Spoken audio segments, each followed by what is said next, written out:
চাকরির পিছনে না ছুটে সিদ্ধান্ত নেন উদ্যোক্তা হবেন। তাই মেধা ও বুদ্ধিকে কাজে লাগিয়ে শুরু করেন পরিশ্রম। করোনাকালীন সময়ে ছোট্ট খাঁচায় 16টি কোয়েল পাখি পালন শুরু করেন। পরে নানা সংকটেও হাল না ছেড়ে পাখির ডিম উৎপাদন ও পালনে আরও মনোযোগী হন। আমাদের পটুয়াখালীতে আমার আগে অনেক খামারিরা এটা শুরু করছে, কিন্তু শেষ পর্যন্ত কেউ আসলে ওইভাবে এটা টিকে থাকতে পারে নাই। যেমন হাঁস মুরগির যে মার্কেট আর কোয়েল পাখির মার্কেট কিন্তু এক না। এই যে হাঁস মুরগির যতটা জনপ্রিয়তা, কোয়েল পাখিরও জনপ্রিয়তা একটা টাইম হবে, কিন্তু একটু সময় নিতে হবে। শুরুর দিকে পরিবারের সদস্যরা ভালোভাবে না নিলেও এখন 2টি শেডের খামারে 4000 কোয়েল পাখি পালন করছেন তিনি। এবার ব্যাংকও আপনার হাতের মুঠোয়। Balance transfer, mobile recharge, bill pay থেকে শুরু করে যা চান সব হবে এক মুহূর্তে। NRBC planet. প্রতিদিন এখান থেকে উৎপাদিত হচ্ছে প্রায় 3500 ডিম। প্রতিটি ডিম বিক্রি হয় 3 টাকা দরে। আমি যখন পটুয়াখালীতে শুরু করলাম আমারও অনেক কষ্ট হয়েছে। আমি কোনো সেল পাই নাই বললেই চলে। বা এই যে আপনার ডিমটা বিক্রি করা যায় সহজ, কিন্তু আপনার এই যে এই পাখিটা যখন আপনি রিজেক্ট হবে বা আপনি যখন বাচ্চা উৎপাদন করবেন তখন কিন্তু এই পাখিগুলো বিক্রি করতে হবে। আপনার কাছে যদি ভালো মার্কেট থাকে আপনি তখনই ব্যবসাটা টিকে থাকতে পারবেন। পটুয়াখালীতে বসে এটা এখন আমার ওইভাবে সেল হইতেছে না, তো আমার চিন্তা হয়েছে আমার তো সেল দরকার। আমি পটুয়াখালীর বাইরে তখন সেলস পয়েন্ট কিছু নিয়ে নিলাম। তো এরপর থেকে আস্তে আস্তে আর আমার সমস্যা তৈরি হয় নাই।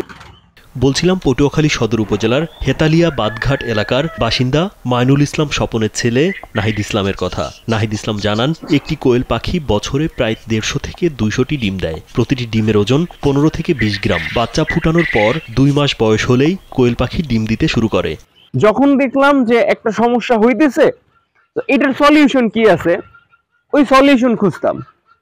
তো এইভাবে আস্তে আস্তে একটা পর্যায়ে এখন আলহামদুলিল্লাহ আমি বলতে পারি যে কোয়েল রিলেটেড যে কোনো সমস্যা আমি তো নিজে আমার নিজের সমস্যা সলভ করতেছি। এখন আলহামদুলিল্লাহ যে যারা নতুন উদ্যোক্তা আছে তাদের জন্য আমি মার্কেট তৈরি করে রাখছি। তার খামারের উৎপাদিত কোয়েল পাখির জনপ্রিয়তা ছড়িয়েছে বিভিন্ন এলাকায়। তার খামার দেখে এলাকার বেকার যুবকদের স্বাবলম্বী হওয়ার প্রতিযোগিতা শুরু হয়েছে। আমি নাহিদের পরামর্শ নিছি, নাহিদ বলছে করতে পারেন, ঘর করার জন্য ওর কাছে পরামর্শ নিছি। বা আমার এলাকার অনেক পোলাপান এটা নিয়ে খুব কথা বলতেছে, তারাও আগ্রহী। নাহিদের মতন এরকম যদি আরো উদ্যোক্তা এলাকায় থাকে বা নাহিদের যদি সরকার করে আর্থিক সাহায্য সহযোগিতা করে, ও এই ফার্মটা আরো ব্যাপকভাবে করতে পারবে। পটুয়াখালী সদর উপজেলা প্রাণী সম্পদ কর্মকর্তা ডাক্তার আতিকুর রহমান জানান, আমিষের চাহিদা মেটাতে কোয়েল পাখির মাংস বেশ ভূমিকা রাখতে পারে। একটি মুরগির ডিমের চেয়ে 3 গুণ বেশি ক্যালোরি থাকে একটি কোয়েল পাখির ডিমে। এছাড়া কোয়েল পাখির মাংস খুবই সুস্বাদু এবং পুষ্টিকর হয়। দিন দিন এর চাহিদাও বৃদ্ধি পাচ্ছে। প্রাণী সম্পদের যে কোনো সহযোগিতার কথা যদি বলেন, সেক্ষেত্রে আমি বলবো আমাদের যে পরামর্শ সেবা এবং মেডিসিনের কিছু সেবা আছে এবং সেটা মেডিসিন থাকার সাপেক্ষে। আরেকটা হলো আমাদের ভ্যাকসিনেশন সেবা। এইগুলো আমরা কোনো খামারে যদি পেতে চাই তাহলে আমরা আমাদের সাধ্যমতো আমরা চেষ্টা করব।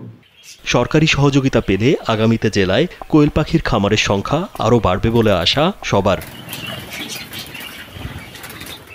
রাজীব বিশ্বাস, কালবেলা।